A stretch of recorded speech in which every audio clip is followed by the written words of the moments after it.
আমরা যারা আজকে এখানে দাঁড়িয়ে আছি, হয়তো আমাদেরও শহীদ হওয়ার কথা ছিল, কিন্তু আল্লাহ তাআলা আমাদেরকে হয়তো তার শাহাদাতের কাতারে পছন্দ করেন নাই। তিনি তার বাগানের সবচেয়ে সেরা ফুলগুলোকে বাছাই করে করে শাহাদাতের জন্য কবুল করেছেন। প্রিয় সাথী ভাইয়েরা, এই আন্দোলন সবার, এই স্পিরিটটা যতদিন ধরে রাখা যাবে, সকল দল সকল মতের ঊর্ধ্বে উঠে যদি এই স্পিরিটটা ধরে রাখা যায়, তাহলে এই আন্দোলনের সার্থকতা খুঁজে পাবে। আমি আপনাকে চ্যালেঞ্জ দিয়ে বলতে পারবো, আপনি শহীদ পরিবারের কাছে যান, আপনি আহত পঙ্গুত্ব বরণকারের কাছে যান, তাদেরকে জিজ্ঞেস করবেন যে আন্দোলন থেকে আপনারা কি চান।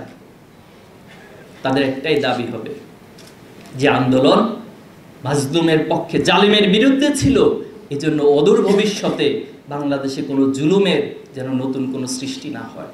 তারা বলবে আমরা তো ন্যায়ের পক্ষে লড়াই করতে গিয়েছিলাম, এজন্য অদূর ভবিষ্যতে বাংলাদেশে যেন কোনো অন্যায় না হয়। তারা এই উত্তরটাই দিবে, আমরা তো আমাদের অধিকার চাইতে গিয়েছিলাম, এজন্য ভবিষ্যতে কেউ যেন আমাদের অধিকারের উপর হস্তক্ষেপ না করে, এটা আপনারা নিশ্চিত করবেন। আমি একজন ভাইকে, শ্রমিক, তার পা কেটে ফেলতে হয়েছে এই আন্দোলনে অংশগ্রহণ করার পরবর্তীতে। তিনি আমাকে বলেছেন ভাই একটা দাবি আছে। আমি ওনাকে একটু হাসি তামাশা ছলে, দুষ্টামি ছলে বললাম যে ভাই এই আন্দোলনতে প্রথমে দাবি ছিল কোটা আন্দোলন, পরে হলো 4 দফা আন্দোলন, এরপরে 8 দফা আন্দোলন, এরপরে 9 দফা আন্দোলন, আবার 1 দফাতে গিয়েছেন। সে 1 দফা ছিল হাসিনার পদত্যাগ।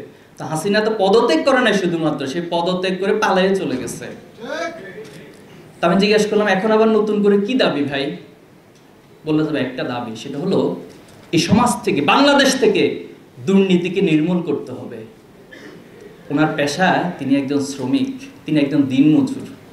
তা আমি জিজ্ঞেস করলাম ভাই হঠাৎ আপনার এই দাবি কেন আসলো? এত এত হাজার দাবি থাকতে আপনি বলেন যে আমার পায়ের ক্ষতিপূরণ সরকার দিক, অথবা যারা দলীয়ভাবে নিজেদের ক্রেডিট দাবি করছে, ব্যক্তিগতভাবে ক্রেডিট দাবি করছে, তাদের কাছে বলুন যে আমার এই পায়ের ক্ষতিপূরণ দিন। সেই দাবি না করে আপনি রাষ্ট্রের দুর্নীতি কেন মুক্ত করতে চাচ্ছেন ভাই? তিনি খুব শান্তভাবে উত্তর দিলেন যে আমাদের এই বাংলাদেশ থেকে যদি এই দুর্নীতিটা দূর করা যায়, তাহলে আমাদের এই বাংলাদেশ যে একটা সমৃদ্ধ রাষ্ট্রে পরিণত হবে, সেটা পৃথিবীর বুকে টপ ক্যাটাগরির রাষ্ট্র হিসেবে তার পরিচয় আত্মপ্রকাশ করা সম্ভব হবে। আমি অবাক হয়ে রইলাম সে ভাইটার দিকে তাকিয়ে। আমি একটি বিশ্ববিদ্যালয়ে পড়েছি, আমার সাথে এরকম অসংখ্য বিশ্ববিদ্যালয়ের শিক্ষকদের সাথে যোগাযোগ, অসংখ্য প্রশাসনের ভাইদের সাথে যোগাযোগ, যারা এই রাষ্ট্রকে পরিচালনা করছে দিনের পর দিন, আজকেও পরিচালনা করছে, সামনেও করবে। একজন দিনমজুরের মধ্যে যদি এই রাষ্ট্র নিয়ে চিন্তাটা, চেতনাটা এই পর্যায়ে থাকে, তাহলে এই একাডেমিক জায়গা থেকে, প্রফেশনাল জায়গা থেকে যারা নিজেদেরকে উচ্চ আসনে আসীন করেছেন, তাদের মধ্যে কেন এই চেতনাবোধটা আসে না? আল্লাহর ভয় দিয়ে দুর্নীতি রোধ করা যায়। প্রিয় ভাইয়েরা আমার, এই আন্দোলনের স্পিরিটগুলো আমাদেরকে শহীদ পরিবার এবং আহত ভাইদের সাথে সাক্ষাৎ করে করে বুঝে নিতে হবে, কোনো নতুন তাত্ত্বিকতা থেকে না। অনেক তত্ত্ব এই পৃথিবীতে দেয়া হয়েছে, এই বাংলাদেশে অনেক তত্ত্বের জন্ম হয়েছে, কিন্তু এখন পর্যন্ত বাংলাদেশের কোনো রাষ্ট্রপ্রধানকে তো জিজ্ঞেস করা হয় এই জাতির জাতীয় আদর্শ কি, কেউ বলতে পারবে না। কিছুদিন হাজির হয় মুজিববাদ নিয়ে, কিছুদিন হাজির হয় অনু নেতার তত্ত্ববাদ নিয়ে, কেউ হাজির হয় পুঁজিবাদ নিয়ে, কেউ হাজির হয় সমাজতন্ত্রবাদ নিয়ে। কিন্তু এই রাষ্ট্রের ইতিহাসই তারা জানে না, এই রাষ্ট্র কোত্থেকে কিভাবে আসলো।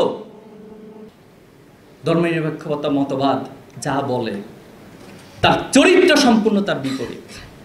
অথচ ইসলামের ইতিহাস প্রমাণ করে মুসলমানরা যেখানে বিজয়ী হয়েছে, সেখানে অন্য ধর্মের লোকজন, অন্য ধর্মাবলম্বীরা তাদের ধর্ম পালনের ক্ষেত্রে সবচেয়ে বেশি স্বাধীনতা ভোগ করেছে। যদি আমার এই কথা বিশ্বাস না, আপনি ইতিহাস পড়েন। যদি ইতিহাস বিশ্বাস না হয়, তাহলে আপনাকে আর কিছু বলার নাই আমার। প্রিয় ভাইরা আমার, এই বাংলাদেশ যে শাহাদাতের তামান্না নিয়ে সম্প্রতি আন্দোলন হয়েছে, সেই শাহাদাতের তামান্নার থিওরি কোত্থেকে আসছে? ধর্মনিরপেক্ষতাবাদ কখনো আমাদেরকে শাহাদাতের তামান্নার থিওরি দিতে পেরেছে? সমাজতন্ত্র দিতে পেরেছে? পারে না। কোত্থেকে আসছে শাহাদাতের তত্ত্ব? ওয়ালা তাকুলু লিমান ইউকতালু ফি সাবিলিল্লাহি আমওয়াত। শাহাদাত, যারা আল্লাহর রাস্তায় নিহত হয় তাদেরকে মৃত বলো না, তারা শহীদ। এই আন্দোলনে সন্তান তার মাকে যাওয়ার সময় বলে যাচ্ছে, মা আমি মিছিলে যাচ্ছি, তুমি আমার জন্য দোয়া করিও, আমি যেন শহীদ হই। অসংখ্য শহীদের ফেসবুকের প্রোফাইল আমরা পর্যালোচনা করেছি, কোনো না কোনোভাবে সেই ভাইয়ের শাহাদাতের ইচ্ছা পোষণ করে গিয়েছেন তার জীবিত থাকা অবস্থায়। সুবহানাল্লাহ। এজন্য প্রিয় ভাইরা, এই আন্দোলনের মূল স্পিরিট ঐক্যবদ্ধ, এই আন্দোলনের মূল স্পিরিট শাহাদাত, এই আন্দোলনের মূল স্পিরিট হচ্ছে জালিমের বিরুদ্ধে মাজলুমের চূড়ান্ত লড়াই অব্যাহত রাখা। প্রিয় ভাইরা আমার, ছাত্র রাজনীতি আপনারা অনেকে প্রশ্ন করেছেন, স্লিপ পাঠিয়েছেন যে ভাই ছাত্র রাজনীতি নিয়ে শিবিরের দৃষ্টিভঙ্গি কি। আমরা বলতে চাই, ছাত্র রাজনীতির চমৎকার একটা গৌরব উজ্জ্বল ইতিহাস ছিল, এবং এই বাংলাদেশ বিনির্মাণের পিছনে এবং সম্প্রতি যে আন্দোলন হয়ে গেল ফ্যাসিবাদ থেকে এই বাংলাদেশকে মুক্ত করার জন্য, সেখানেও ছাত্র রাজনীতিরই প্রত্যক্ষ পরোক্ষভাবে সবচেয়ে বড় ভূমিকা ছিল। এখন সাধারণ ছাত্ররা যে রাজনীতিটা চাচ্ছে না, কি রাজনীতি চায় না তারা চায় না যে হলে কোনো দখলদারিত্ব হোক। ছাত্র শিবির কি হলে দখলদারিত্ব চায়? আমরা স্পষ্ট করে দিয়েছি, হলে মেধার ভিত্তিতে সিট দেওয়া হবে এবং হলের যে রুলস রেগুলেশন আছে সে আলোকে হলের অ্যালটমেন্ট দেওয়া হবে। কোনো ধরনের দলীয় পরিচয়ে, কোনো ধরনের আধিপত্যবাদ বিরাজ করে হলে কোনো ধরনের সিট দখল কাউকে করতে দেওয়া হবে না। ছাত্র শিবির সেটা করার প্রশ্নই আসে না।